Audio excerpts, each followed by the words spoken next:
There are big issues. And one of the things that we notice, obviously, in South Florida is overdevelopment. Yeah. And the toll that that's taking on our infrastructure and on the environment, which is intersectional, and how to balance that. And I was saying to Peter before, I live in Davie, and there's a reason I live in Davie. And it's like Davie has the green space that it has because of Davie and how Davie is run. Whereas places like Sunny Isles are a concrete village. So it's just like, where do you strike the balance? And Pines is a very growing, very populous city, with and a lot of multifamily housing, and it gets very crowded and the traffic is crazy. And so how do you balance development with sanity? Well, I have, I've had the pleasure of working with a lot of different people in government from a lot of different backgrounds. My own background, after I got out of law school, it was to work in local government. And I did that for 40 years. I just recently retired. But I was a local government executive for 40 years. I got to work for 3 New York City mayors, 2 governors. I worked at the U.S. Department of Housing and Urban Development under 2 presidential administrations. I was the human services director for Broward County. I ran a nonprofit for about 10 years. And I also worked at the sheriff's office. So I, as an executive, I had a pretty good tour of duty and saw a lot of different kinds of things. But my core disciplines always were, apart from the management of budgets and administration, health, human services, housing, community development. All of those things were in the core of what I did. And there's a concept, a program within community development called Smart Growth, and it's not just a tagline or a cliche. What it means is that a development should be more benefit than burden, and the way that you make development more benefit than burden is by doing it sustainably. So if you're going to build homes, or if you're going to build commercial, you have to have the traffic infrastructure so that the quality of life can be there. You have to have a footprint that allows for sufficient green space. You have to have the water that's necessary in order to be sustainable. Smart growth are principles that one uses in order to help keep the quality of life, not just for the environment and for visitors, but also for residents, high.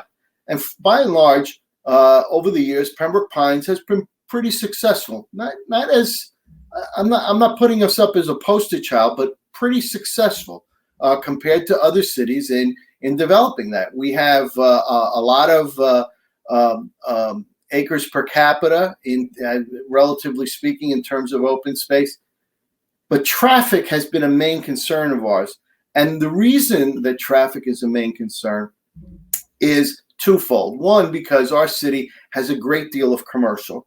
We are one of the main, Pines Boulevard is one of the main commercial corridors in South Florida. It is a coveted place if you are a store or a visitor of stores. So that's a source of traffic. But secondly, our people are, I don't know that it would be a fair characterization to say that we're an upper income area, but we're a better than average income area, and we have many cars. And the planning paradigm that was created in the 1980s, which to this day there are elements of it that are playing out, where kids would be on bicycles or school buses going off to school. This sort of happy leave it to Beaver kind of mantra never really played out in Pembroke Pines. Kids at 15 have their own car very often in this city, and seniors, God bless them, are living late into their 90s and past 100. Yes. And they're driving, and they're driving safely. So you have many cars on the road. And if you're going to continue to build, you have to mitigate your traffic. Now, we have a project, several projects that are needed right now, much less any new building. And the city of Pembroke Pines has been dragging its feet, making excuses. not being aggressive enough in pursuing the completion of those projects. And one of them is the Pembroke Road completion out to US 27.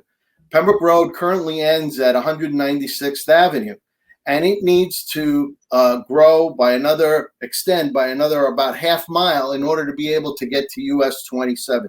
Once that happens, we will have a third, very much needed, completed east-west artery to carry traffic. Miramar, you should know, can't get to US 27 unless it goes through Pembroke Pines. They should be able to get to US 27 without having to come up Pines Boulevard or worse, Sheridan. So there are two cities that need that project. Well, we had planned to get it done as quickly as last year, and it just has been dragging on. Now the engineers tell me that at best it can't get done until 2027. But the problem is that there are proposal after proposal to build hundreds of townhomes in Pembroke Pines additionally to over and above what we have. Now, I understand that not everyone likes the idea of townhome, but let me tell you, townhomes are selling like crazy. And in Pembroke Pines, if you build the townhome community, before you put in the first brick, you're probably going to be sold out. That's how fast people and how much people want to live in this city. And I understand that there's great demand. But the thing about residential traffic is it impacts on the worst possible time, rush hour. Commercial traffic is actually a little bit more than what you'd get with residential, but it's spread out over the day. Residential traffic is focused on rush hour, and that's when we have our peak problem. And it's just impossible for us to get this thing done. I don't understand. And why? I think it's become political. Silly.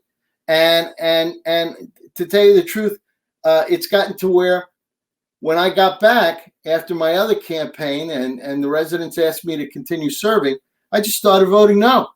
And so if they're not going to mitigate their traffic, I'm going to vote no. There's another commissioner who joins me in voting no. So right now we're at a 3-2 situation, and we're seeing more and more 3-2 situations because we're not doing the things that we need to do.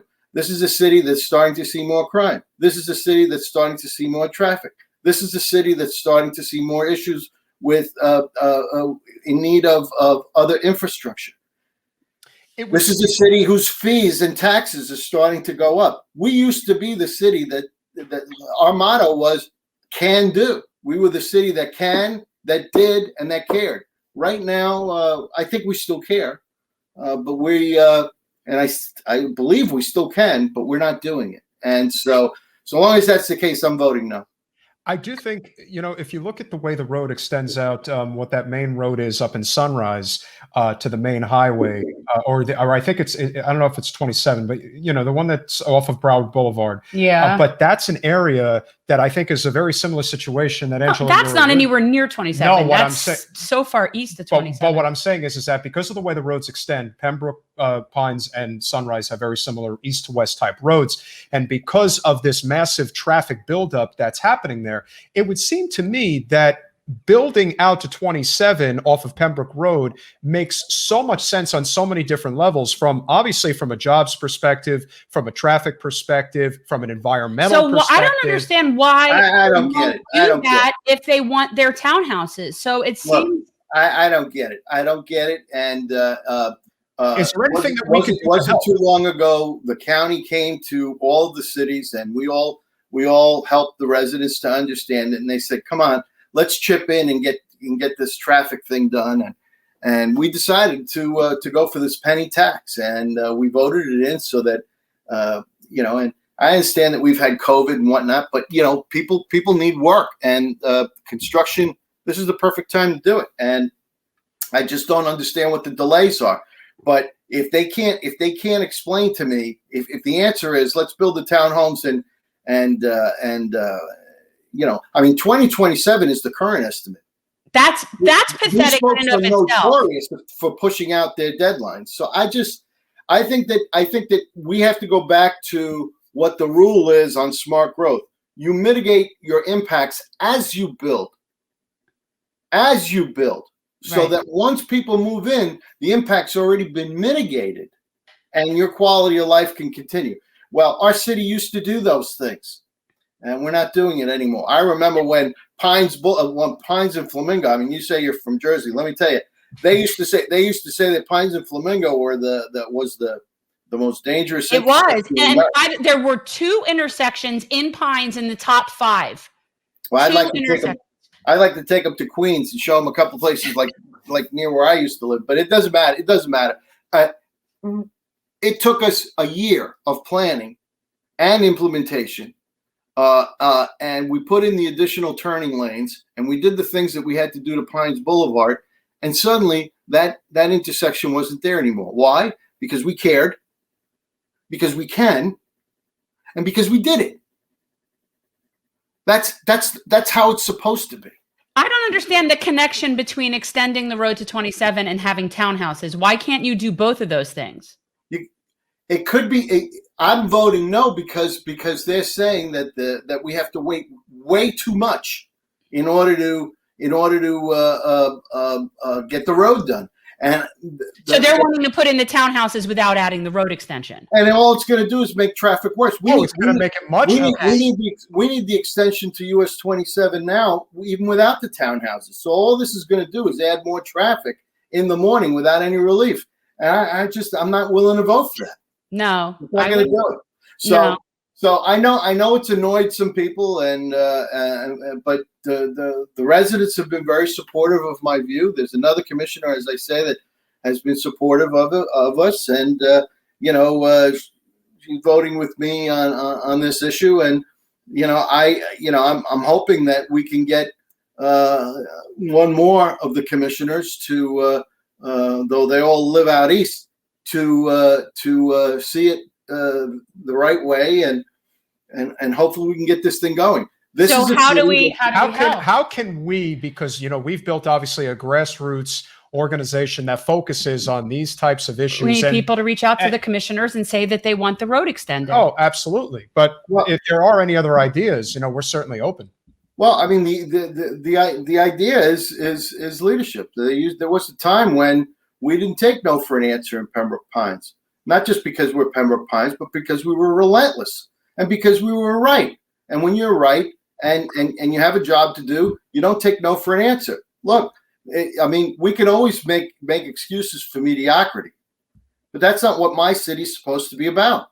My city is supposed to win for the residents. We work for them, not the other way around. Correct. So if we work for them, then we have to do something better than say, "Oh shucks, we couldn't get it done." That's unacceptable, and it's never played a role in my book. And that's why folks say hello to me, because yeah, no, I think you're right. So we need people who live in Pines to be contacting your commissioner and telling them that you want this road to be extended, that it's already too much traffic, and that there should not be building more townhouses until that happens. Well, definitely. Thanks for watching. If you want to support our mission to transform politics into service, please like this video, subscribe, follow us on social media, and consider joining our Patreon, where you'll get early access to our interviews as well as other exclusive content. Links are in the description. Peace out.